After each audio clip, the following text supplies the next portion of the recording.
दूर अंतरिक्ष में देखो और प्रेरणा पाओ, ये शब्द है भारत के पूर्व राष्ट्रपति और महान वैज्ञानिक डॉक्टर एपीजे अब्दुल कलाम के। और आज जब भारत अंतरिक्ष में इतनी ऊंची उड़ान भर रहा है, ये शब्द शायद पहले से भी ज्यादा मायने रखते हैं। नमस्कार और स्वागत है आप सबका आज की इस खास बातचीत में। आज हम बात कर रहे हैं भारत को एक राष्ट्रीय अंतरिक्ष कानून की आखिर जरूरत क्यों है। ये एक ऐसा सवाल है जो न सिर्फ भारत की तकनीकी तरक्की और नीति निर्माण पर नजर रखने वालों के लिए अहम है, बल्कि जो लोग सिविल सेवा परीक्षाओं की तैयारी कर रहे हैं उनके लिए भी ये करंट अफेयर्स का एक बहुत ही ज़रूरी टॉपिक है। हम सब जानते हैं कि 23 अगस्त को भारत अपना दूसरा राष्ट्रीय अंतरिक्ष दिवस मनाएगा। ये दिन हमें चंद्रयान 3 की वो ऐतिहासिक कामयाबी याद दिलाता है। और हाँ, गगनयान, भारतीय अंतरिक्ष स्टेशन जैसे बड़े मिशन भी लाइन में है। हमारे पास इस मुद्दे पर द हिंदू में छपे विश्लेषण समेत कुछ और भी गहन जानकारी है। तो आज इन्हीं के आधार पर हम ये समझने की कोशिश करेंगे कि भारत की ये जो बढ़ती हुई सफलता है, यही अब एक तरह से चुनौती क्यों बन रही है। मतलब बिना साफ नियमों के इस भीड़ भरी स्पेस रेस में आगे बढ़ना कितना मुश्किल हो सकता है। चलिए इस पर गहराई से बात करते हैं। उसी का एक प्रतीक है। लेकिन यहाँ एक दिलचस्प बात है, जितनी ज्यादा सफलता और जितनी बड़ी महत्वाकांक्षाएं, उतनी ही ज्यादा जरूरत होती है स्पष्ट नियमों की, एक कानूनी ढांचे की। जैसे जैसे भारत की गतिविधियां सरकारी तो हैं ही, पर खास तौर पर निजी क्षेत्र की भागीदारी अंतरिक्ष में बढ़ रही है, एक साफ सुथरे और कानूनी तौर पर लागू हो सकने वाले फ्रेमवर्क की कमी महसूस होने लगी है। ये बात दिलचस्प है कि सफलता ही नियमों की मांग कर रही है। आमतौर पर तो लगता है कि भाई सब बढ़िया चल रहा है, चंद्रयान 3 सफल हो गया, तो फिर कानून की इतनी जल्दी क्या है? क्या जो अभी सिस्टम है वो काफी नहीं है? देखिए, यही तो मुख्य मुद्दा है। सफलता अपने साथ जिम्मेदारियां लेकर आती है।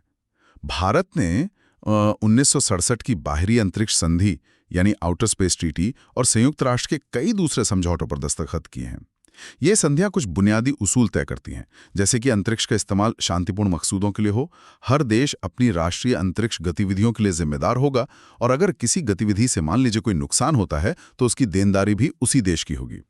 लेकिन ये सिर्फ सिद्धांत है। इनको असल में लागू करने के लिए संयुक्त राष्ट्र का जो बाह्य अंतरिक्ष मामलों का कार्यालय है, UNOSA, वो भी यही कहता है कि सदस्य देशों को अपने घरेलू कानून बनाने होंगे। आप देखिए, अमेरिका, रूस, चीन, जापान, यहां तक कि लग्जमबर्ग जैसे छोटे देश भी अपनी स्पेस एक्टिविटीज, लाइसेंसिंग, देनदारी यानी लायबिलिटी और कमर्शियल इस्तेमाल को रेगुलेट करने के लिए अपने कानून बना चुके हैं। बिना अपने घरेलू कानून के भारत न सिर्फ अपनी अंतर्राष्ट्रीय जिम्मेदारियों को पूरी तरह निभाने में पीछे रह सकता है, बल्कि जो ग्लोबल कमर्शियल स्पेस मार्केट है उसमें अपनी जगह बनाने से भी चूक सकता है। अच्छा, तो मतलब अंतर्राष्ट्रीय स्तर पर अपनी साख बनाए रखने और जिम्मेदारियां निभाने के लिए ये कानून जरूरी है, लेकिन घरेलू स्तर पर देखें तो भारत के अंदर इसके क्या फायदे होंगे, खासकर प्राइवेट कंपनियों और उन बहुत सारे स्टार्टअप्स के लिए जिनका जिक्र आजकल भारतीय अंतरिक्ष नीति 2023 में भी काफी हो रहा है। घरेलू स्तर पर सबसे बड़ा फायदा है लीगल सर्टेनिटी यानी कानूनी निश्चितता। देखिए, हमारे पास भारतीय अंतरिक्ष नीति 2023 जैसी नीतियां हैं, आईएन स्पेस के दिशा निर्देश भी हैं। ये इरादा दिखाती हैं, एक दिशा देती हैं, जो कि अच्छी बात है, पर इनमें आप समझिए कानूनी बाध्यता नहीं होती। कोई भी इन्हें कोर्ट में चुनौती दे सकता है, या हो सकता है आने वाली सरकारें इन्हें बदल दें। एक राष्ट्रीय कानून जो है वो भारतीय राष्ट्रीय अंतरिक्ष संवर्धन और प्राधिकरण केंद्र यानी आईएन स्पेस को, जिसे प्राइवेट सेक्टर के लिए सिंगल विंडो क्लियरेंस एजेंसी बनाने का लक्ष्य है, उसे असली कानूनी अधिकार देगा। आप कह रही हैं कि नीति एक तरह का गाइड है, पर कानून उसे पुख्ता रास्ता बनाता है। इसका निवेशकों पर, इन्वेस्टर्स पर क्या असर पड़ेगा? बिल्कुल असर पड़ेगा। जब नियम साफ होते हैं और उन्हें कानून का सहारा होता है, तो निवेशक, चाहे वो देसी हों या विदेशी, वो ज्यादा सुरक्षित महसूस करते हैं। उन्हें पता होता है कि प्रक्रिया क्या है, उनके अधिकार क्या हैं, जिम्मेदारियां क्या होंगी। इससे लाइसेंसिंग की प्रक्रिया आसान होगी, लाल फीताशाही कम होगी, और भारत का जो ये उभरता हुआ स्पेस सेक्टर है उसमें निवेश बढ़ेगा। अभी क्या है, अस्पष्टता है, तो निवेशक थोड़ा हिचक सकते हैं। और स्टार्टअप्स, आजकल तो जैसे स्पेस टेक स्टार्टअप्स की बाढ़ सी आ गई है भारत में, उनके लिए इस कानून का क्या मतलब होगा? मैंने पढ़ा कि बीमा, इंश्योरेंस और इंटेलेक्चुअल प्रॉपर्टी यानी बौद्धिक संपदा का भी जिक्र है। स्टार्टअप्स के लिए ये बहुत ही अहम है। वो अक्सर ऊंचे जोखिम वाले काम करते हैं, जैसे सैटेलाइट बनाना या छोटे रॉकेट लॉन्च करना। अब मान लीजिए उनके सैटेलाइट या रॉकेट से किसी और को, किसी तीसरे पक्ष को नुकसान पहुंचता है, जिसे थर्ड पार्टी लायबिलिटी कहते हैं, तो उसकी भरपाई कौन करेगा, कैसे करेगा? अभी इस पर कोई साफ नियम नहीं है। एक राष्ट्रीय कानून ये तय कर सकता है कि ऐसी गतिविधियों के लिए कितना बीमा जरूरी है। साथ ही क्लेम कैसे सेटल होंगे, अगर कोई दुर्घटना होती है तो उसकी जांच कैसे होगी, इसकी एक पारदर्शी प्रक्रिया बना सकता है। और इससे भी जरूरी बात, शायद सरकार ऐसी व्यवस्था बना सकती है जिससे स्टार्टअप्स के लिए ये महंगा बीमा थोड़ा सस्ता हो जाए, शायद कुछ सरकारी मदद से। वरना क्या होगा, बीमा का इतना भारी खर्च ही कई छोटे स्टार्टअप्स को शुरू होने से पहले ही रोक देगा। हाँ, ये बीमा वाला पहलू तो स्टार्टअप्स के लिए वाकई एक बड़ा सवाल बन सकता है। और बौद्धिक संपदा आईपी, भारत से ब्रेन ड्रेन की बात भी होती रहती है। जी हाँ, स्पेस टेक्नोलॉजी में बहुत इनोवेशन हो गया है, नए नए आविष्कार हो रहे हैं, स्टार्टअप्स नई तकनीकें बना रहे हैं। उनकी जो बौद्धिक संपदा अधिकार हैं, जैसे पेटेंट हैं, डिज़ाइन हैं, उनकी मजबूत कानूनी सुरक्षा ज़रूरी है, ताकि वो अपनी मेहनत का फल पा सकें और कोई और उनकी तकनीक आसानी से कॉपी ना कर ले। ये ना सिर्फ उन्हें प्रोत्साहन देगा, बल्कि भारत में जो टैलेंट है उसे यहीं रोके रखने में भी मदद करेगा। कानून इन आईपी राइट्स को साफ तौर पर परिभाषित करेगा और उन्हें सुरक्षा देगा। इन सब के अलावा एक और बात है, अंतरिक्ष अब काफी भीड़-भाड़ वाली जगह बनता जा रहा है। स्पेस डेब्रीज यानी अंतरिक्ष के मलबे की समस्या भी बढ़ रही है।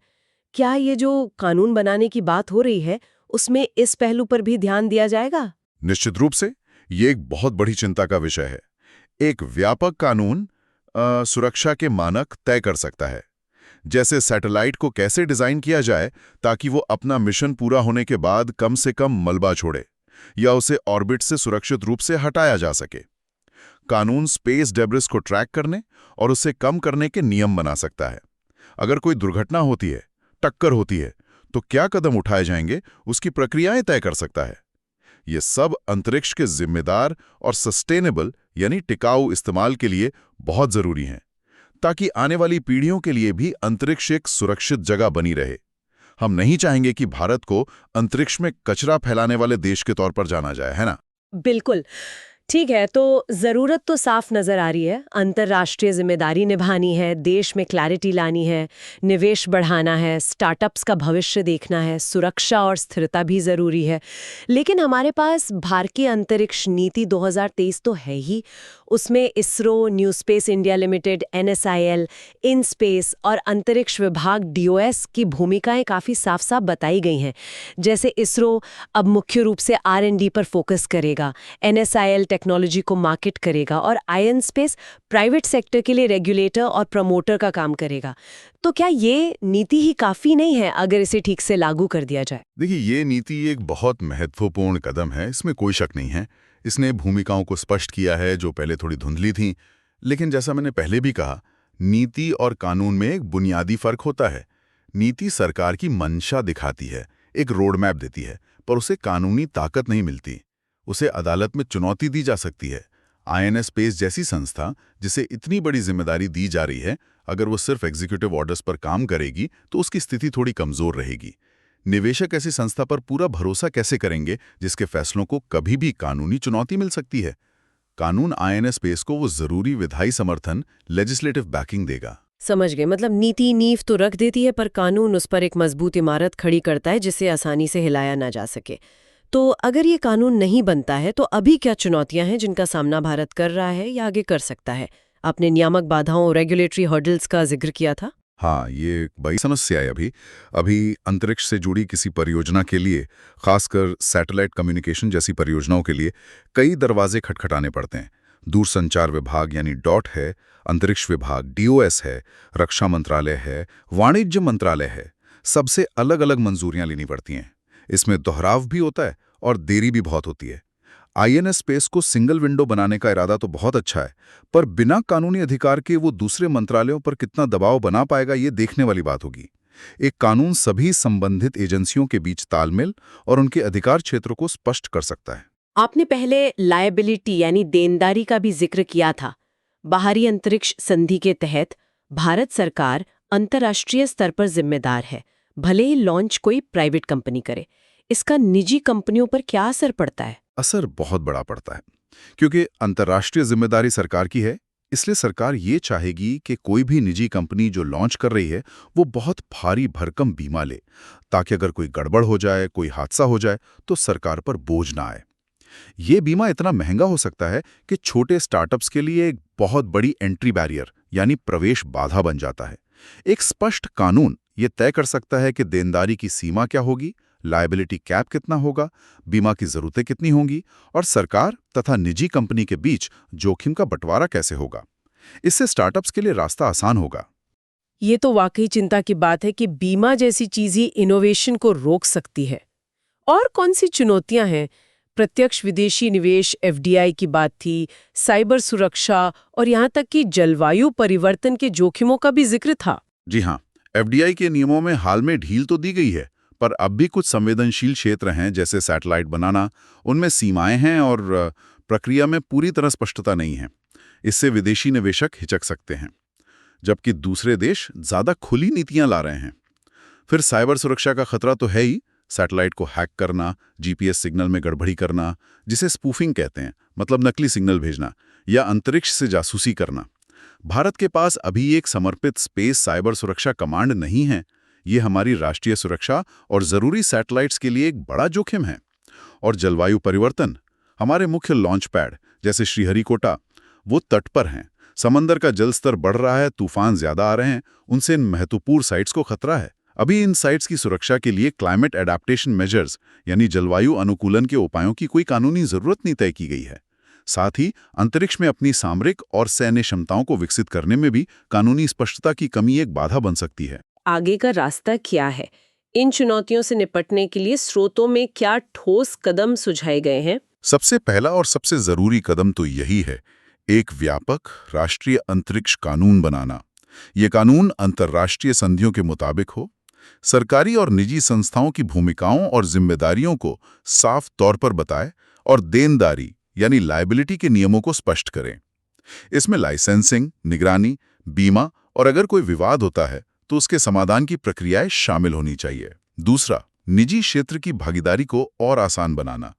इसके लिए जो नई अंतरिक्ष नीति 2023 है, उसे प्रभावी ढंग से लागू करना होगा और आईएनएस स्पेस को कानूनी शक्तियों के साथ मजबूत करना होगा, ताकि वो सच में एक सिंगल विंडो, कुशल रेगुलेटर और सुविधा देने वाला बन सके।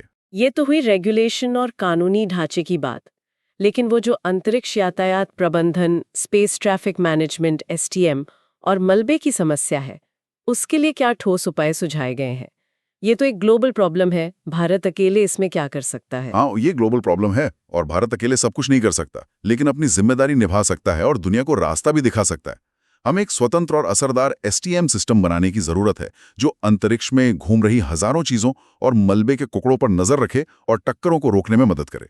इसके साथ ही हमें एक्टिव डेब्रीज रिमूवल यानी ADR तकनीकों पर भी काम करना होगा। सोचिए, ऐसी टेक्नोलॉजी जो अंतरिक्ष में जाकर पुराने बेकार सैटेलाइट्स या मलबे के बड़े टुकड़ों को पकड़कर सुरक्षित रूप से हटा सकें, शायद लेजर से उन्हें धक्का देकर या रोबोटिक आर्म्स वाले सैटेलाइट्स भेजकर। ये भविष्य की तकनीकें हैं, पर हमें इनमें निवेश करना शुरू करना होगा।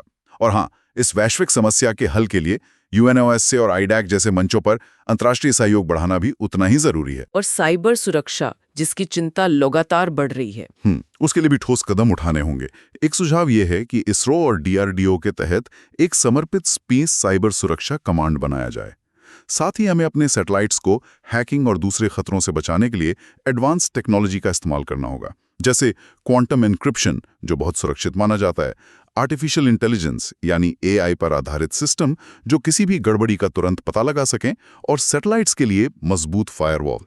ये सारे कदम जरूरी तो हैं, लेकिन यहाँ एक बड़ा सवाल खड़ा होता है, क्या भारत के पास इन सभी जरूरी कानूनी, संस्थागत और तकनीकी सुधारों को समय पर लागू करने के लिए वो राजनीतिक और प्रशासनिक इच्छा शक्ति है? क्योंकि ये सिर्फ एक तकनीकी या कानूनी मसला नहीं है, ये एक राष्ट्रीय प्राथमिकता का विषय है। तो पर लड़ाकर बात यह है कि भारत के अंतरिक्ष की उड़ान शानदार रही है, पहले साइकिल पर रॉकेट ले जाने से लेकर चंद्रयान तक, और अब गगनयान और भारत अंतरिक्ष स्टेशन के सपनों तक। लेकिन इस उड़ान को सुरक्षित और टिकाऊ बनाए रखने के लिए जमीन पर एक मजबूत कानूनी रनवे बनाना अब सिर्फ एक विकल्प नहीं, बल्कि एक जरूरत बन गया है। बिल्कुल, ये कानून न केवल नियमों में स्पष्टता लाएगा और निवेश को आकर्षित करेगा, बल्कि हमारे जो उभरते हुए स्पेस स्टार्टअप्स हैं उन्हें सुरक्षा देगा, इनोवेशन को रफ्तार देगा और ये पक्का करेगा कि हम अंतरिक्ष का इस्तेमाल जिम्मेदारी से करें। ये भारत को वैश्विक अंतरिक्ष व्यवस्था में सिर्फ एक भागीदार नहीं, बल्कि नियमों पर आधारित व्यवस्था का एक लीडर बनने में मदद करेगा। ये चर्चा निश्चित रूप से उन सभी सुनने वालों के लिए उपयोगी रही होगी जो इस विषय पर अपनी समझ बनाना चाहते हैं, खासकर हमारे वो साथी जो सिविल सेवा परीक्षा यानी यूपीएससी की तैयारी कर रहे हैं, जहां ऐसे नीतिगत मुद्दों का विश्लेषण अक्सर पूछा जाता है। हमने द हिंदू और अन्य स्रोतों के विश्लेषण को आधार बनाया है। उम्मीद है यह जानकारी आपके काम आई होगी। अगर इस विषय पर आपके कोई सवाल हैं या आप और जानकारी चाहते हैं तो नीचे टिप्पणी में ज़रूर बताएं। और हाँ, अगर ये चर्चा उपयोगी लगी हो तो इसे लाइक और शेयर करें और हमारे चैनल को सब्सक्राइब करना न भूलें। और आज की चर्चा के अंत में हमेशा की तरह हमारे सुनने वालों के लिए सोचने के लिए एक विचार छोड़ जाते हैं। जरा सोचिए, अंतरिक्ष तेजी से भीड़भाड़ वाला, प्रतिस्पर्धी और दुर्भाग्य से सैन्यीकरण की ओर भी बढ़ता जा रहा है। ऐसे माहौल में एक साफ और मजबूत राष्ट्रीय कानून के बिना भारत भविष्य में अपने संप्रभु यानी सॉवरन और कमर्शियल हितों की रक्षा कैसे सुनिश्चित करेगा, खासकर तब जब इस क्षेत्र में पुरानी जो वैश्विक सहमति थी या जो नियम थे वो कमजोर पड़ते दिख रहे हैं या बड़ी ताकतें उनकी अनदेखी कर रही हैं। ये सिर्फ एक किताबी सवाल नहीं है, बल्कि भारत की आने वाली सुरक्षा और समृद्धि से जुड़ा एक बहुत अहम प्रश्न है।